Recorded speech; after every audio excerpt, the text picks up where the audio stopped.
Chapter 14, from the heart of Cheryl Elizabeth. Some people that live in the city take great pleasure in vacationing among country living. Some that live in the city take their vacations to exotic places and beaches to cover their feet in the sand. Some people that live in the city have never felt green grass beneath their feet. They have never seen an endless nighttime sky filled with shining stars. They have never witnessed the grand northern lights, or they haven't had a marshmallow slowly cooked over a bonfire. All the things that I had as a child, I left behind when I found my way to the city. I knew what I left behind. I knew that the city called for me, much more than the green grass and the stars in the sky. I wanted to see nightlife. I wanted the lights to be neon and flashing.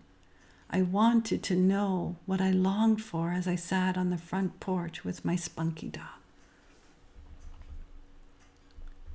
I mentioned in the first chapter that my spunky dog knew about the heavens. I mentioned that we were connected somehow, enough that I knew his thoughts and he knew mine.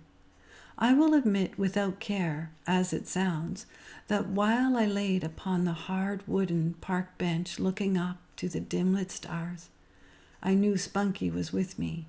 I knew I would be safe with Spunky by my side. I knew with everything I had that my childhood dog would keep my secrets and protect me from any harsh outcome. I was right. As long as I knew I had Spunky, I knew I held life itself without fear. The funny thing is that Spunky was the most kind and gentle dog that I ever knew. He looked after our family with compassion. He understood we were at the time that secrets had to be kept. Spunky, our childhood into adulthood dog, was my angel. If you believe in angels, I would encourage you to do so. You have within to bring forth great protection. You have it in your heart to bring forth the grandest love that could ever be felt. Angels are real. I have met many in my lifetimes. I have called forth many in my lifetimes, and I want to encourage you that the understanding that angels are real will bring forth your greatest sense of comfort. There are some that truly depend on their angels. There are some that call their angel by name. This is my angel, one may say, knowing the angel is held just for them. My spunky angel sits with me this day, all held in the perfection of the heavens. Spunky knew. Spunky just knew in times that I had no fucking idea. So, back to my message of bringing forth great compassion would take one to find great compassion. Not sympathy, not empathy, compassion. Compassion to understand that each are here for grand reason and great purpose. The ones that harshly judge the addict on the street, the ones that find a space to beat upon the broken, held in the broken cardboard box, have absolutely no compassion. I have seen the vulnerable become the dead. I have seen the cruelty that humans can display to the suffering, for the fight can be won. Someone who can beat upon the suffering knows the fight is already won, knows they are the king or the queen, to feel the power among the powerless.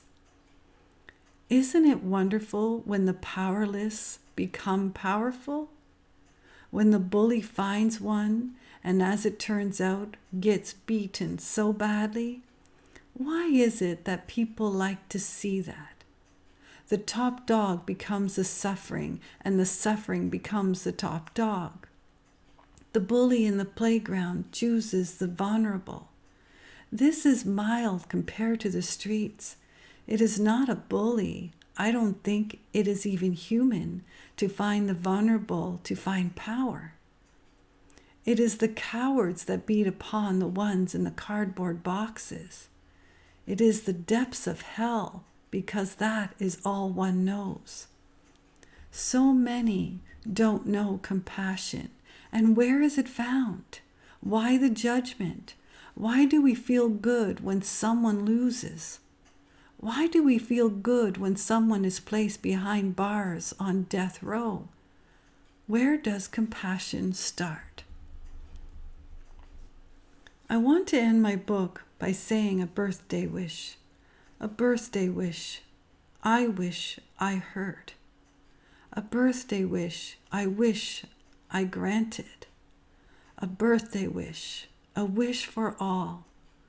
A birthday book by Cheryl Elizabeth is to bring forth compassion for mankind. I wish for you the knowing that you have compassion, that perhaps you just have to find it. I wish for you the understanding that you have compassion, that perhaps you just have to find it. I wish for you the wisdom to understand and to know that you have the grandest of compassion held within. You just have to find it. How you find it is your choice. How you give it is your choice. How you share it is your choice. My birthday wish on my birthday and every birthday that you will have is to know that when you have compassion and the grandest love for yourself, you live your divine self no matter what you need to forgive. I don't want to lecture about forgiveness, for that too is your choice. I want you to live in forgiveness. I don't want to lecture about compassion, for that is your choice. I want you to live in compassion.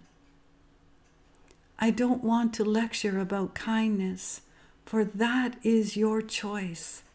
I want you to live in kindness. I don't want to lecture, for my words are only my words. I want you to hear your heart. I want you to listen to your own heart that loves you unconditionally when you can't find love. I don't want to lecture, but I do want to be heard. I don't want to lecture you. I want to love. I don't want to lecture you about anger. I want you to love. I don't want to lecture at all. My only wish for you is to know peace. If you have made it this far in my birthday book written just for you, it is my wish that you found you. This book is dedicated to my little sister. I love you.